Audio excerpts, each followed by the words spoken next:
వార్తా విశేషాల అప్డేట్స్ కోసం మా నవ్యాంధ్ర న్యూస్ ఛానల్ని తప్పకుండా చూడండి. రాజకీయాల్లో ఒక సరికొత్త సంచలనముగా, భావి రాజకీయాలకు సూచికగా యువతకు పూర్తి ప్రాధాన్యం ఇస్తూ తెలుగుదేశానికి ఒక సరికొత్త శోభ తీసుకురావడానికి ప్రయత్నం చేస్తున్న ఈ రోజుల్లో రాయలసీమ గడ్డపై, మరి ముఖ్యంగా కడప గడ్డపై ఈ రోజు జరుగుతున్న తెలుగుదేశం పార్టీ మహానాడు సంరంభాన్ని రేపు ప్రొద్దున 8:30కు మన రాష్ట్ర ముఖ్యమంత్రి వర్యులు నారా చంద్రబాబు నాయుడు గారి సాక్షిగా మన యువనేత, కాబోయే ముఖ్యమంత్రి, తెలుగుదేశం పార్టీకి వచ్చే 30 ఏళ్లు దశ దిశ నిర్దేశించే వ్యక్తిగా, ఒక శక్తిగా ఆవిష్కరింపబడుతున్న శ్రీ నారా లోకేష్ బాబు గారి ఆధ్వర్యంలో, వారిద్దరి సమక్షంలో లక్షలాదిగా తరలి వస్తున్న తెలుగుదేశం పార్టీ ప్రతినిధుల సమక్షంలో చాలా మంది మంత్రివర్యులు, సీనియర్ నాయకులు, రాష్ట్ర కమిటీలు, జిల్లా కమిటీల సమక్షంలో రేపు జరగబోయే మహానాడు అతి గొప్ప పండుగగా కడప జిల్లాలో గత 50 సంవత్సరాలు ఎప్పుడూ లేనంతగా, ఎక్కడా జరగనంతగా అత్యద్భుతంగా రేపు జరుగుతున్న ఈ మహానాడు పండుగకు రాష్ట్ర ప్రజలకు, జిల్లా ప్రజలకు, అట్లాగే రాజంపేట ప్రజలకు, తెలుగుదేశం పార్టీ కార్యకర్తలకు, నాయకులందరికీ స్వాగతం, సుస్వాగతం. ఈ మహానాడు చరిత్రలో మిగిలిపోయే విధంగా మనమందరం కూడా చేయాల్సిన బాధ్యత ఈ రోజు తెలుగుదేశం పార్టీ నాయకుల మీద, కార్యకర్తల మీద ఎంతైనా ఉంది.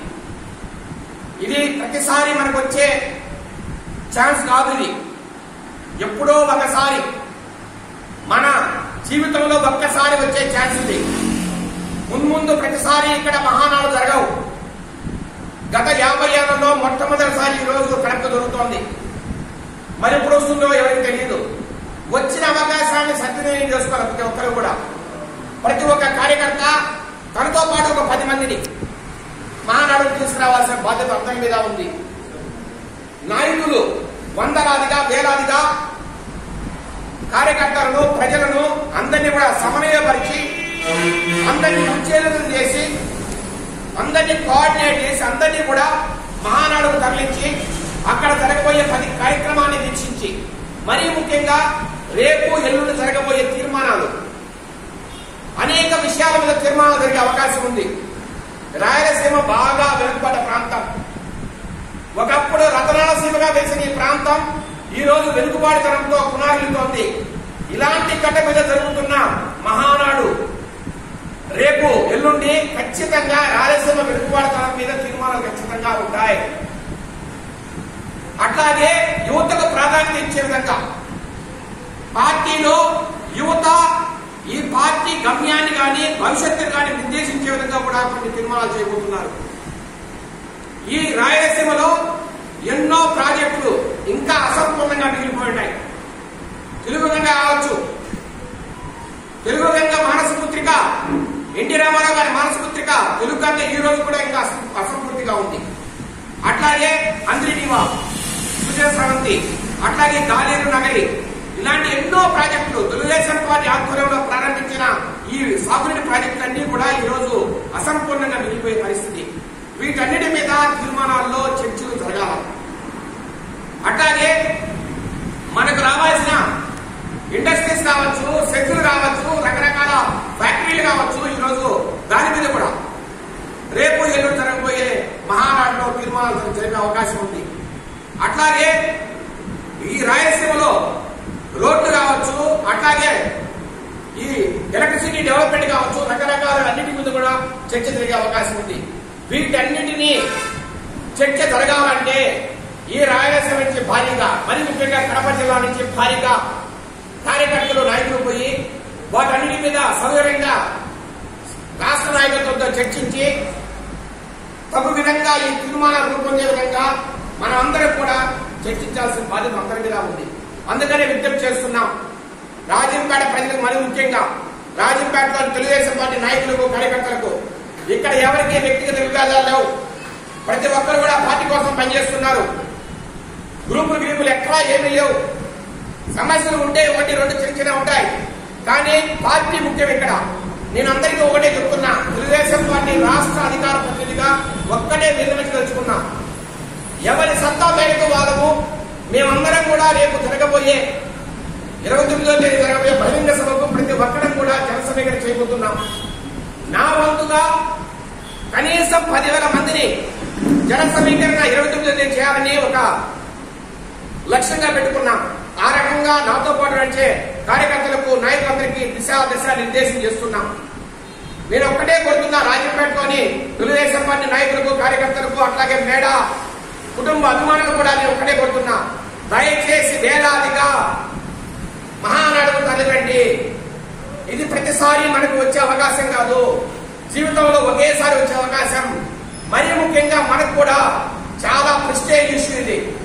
మనం ఒక నాయకుడిగా, మేడా కుటుంబానికి సంబంధించిన వ్యక్తిగా, ఒక రాజకీయ నాయకుడిగా తెలుగుదేశం పార్టీలో మనము కొనసాగుతున్న క్రమంలో మన సత్తా కూడా మనం చూపియాలా, రాజంపేట నుంచి వేలాదిగా ప్రజలను మనము అక్కడికి తరలించాలా అని మనకు కూడా టార్గెట్స్ ఉన్నాయి, లక్ష్యాలు ఉన్నాయి. కాబట్టి అందరూ కూడా దయచేసి అందరికీ కూడా సవినయంగా నమస్కరిస్తూ వేడుకుంటున్నాం.